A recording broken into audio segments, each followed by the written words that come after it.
రాయలసీమలో ముఠా నాయకులు అప్పట్లో నేను చూసేవాడిని. ఎన్నికలు వస్తే డబ్బుల కంటే బాంబులు అడిగేవాళ్ళు. ప్రతి ఒక్కరు కూడా ఎమ్మెల్యేగా ఉండేవాళ్ళు. మేము ఎన్నికలు బూతులు కాచుకోవాలంటే మాకు బాంబులు కావాలి, మీరు దానికి డబ్బులు ఇమ్మనో లేకుంటే బాంబుల కోసం అడిగేవాళ్ళు. నేను ఆ రోజు ఆలోచించాను, ప్రజాస్వామ్యంలో ఇలాంటి దౌర్భాగ్యాలేంటి, ఇలాంటి నీతి మాలిన కార్యక్రమాలేంటి. ఆ రోజు ఇంకో పక్క చూశాను, మా ఆడబిడ్డలు కూడా రాయలసీమలో పౌరుషానికి పోయేవాళ్ళు.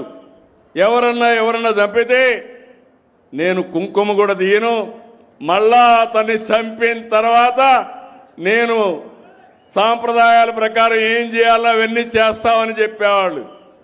అది చూసిన తర్వాత నాకు చాలా బాధ కలిగింది.